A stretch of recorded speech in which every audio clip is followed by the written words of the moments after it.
పాకిస్తాన్ ఎందుకు ఓడిపోయింది అంటే అనుభవలేమి, అహంకారపూరితమైనటువంటి ధోరణి తప్పించి వాళ్ళ దగ్గర ఏముండదు. ప్రధానమైనటువంటి అంశం ఏంటంటే అక్కడున్న సైనికులకి దేశభక్తి కంటే వాళ్ళ భుక్తి గురించి ఆలోచిస్తారు. దానికి రీజన్ కూడా ఉంది. పాకిస్తాన్ సైన్యం చనిపోతే ఆ శవాలను తీసుకోలేదు కార్గిల్ వారు, వాళ్ళ సైన్యమే చచ్చిపోయిన. ఏంటి అంటే మా వాళ్ళు కాదు అని చెప్పుకునేందుకోసం చేసిన దరిద్రం. అంటే వాళ్ళ శవాలకు కూడా విలువ లేదు.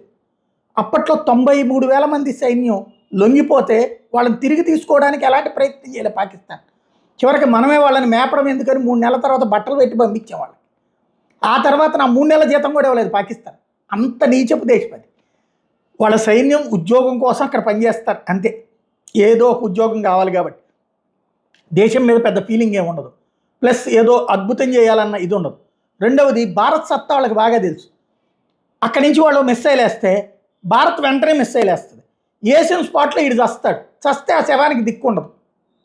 చివరికి మనకు మళ్ళీ ఇక్కడ మృతులకి పరిహారాలు, జీవితకాలం పోషించడాలు ఇట్లాంటిది ఉండదు అక్కడ. అది మరీ దరిద్రం. చచ్చినప్పుడు కూడా వాళ్ళకి ఎంత డబ్బులు ఇయ్యరు, అది మరీ దరిద్రం. అలాంటి సిచ్యుయేషన్తోనే వాళ్ళు విసిగిపోయారు.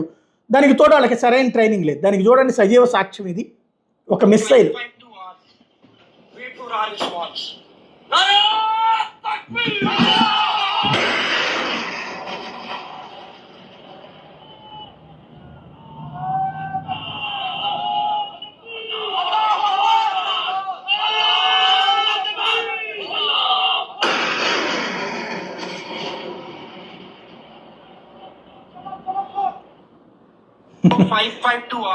అన్నిటికంటే దరిద్రం ఏంటంటే వాళ్ళ గొప్పతనాన్ని ప్రొజెక్ట్ చేసుకోవడం కోసం మిస్సైల్ని వదిలిపెట్టి అది తీశారు, విజువల్ తీశారు.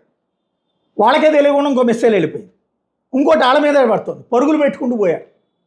వాళ్ళ అన్ప్రొఫెషనల్ సిచ్యుయేషన్ అది గుర్తుపెట్టుకోవాల్సిన అంశం.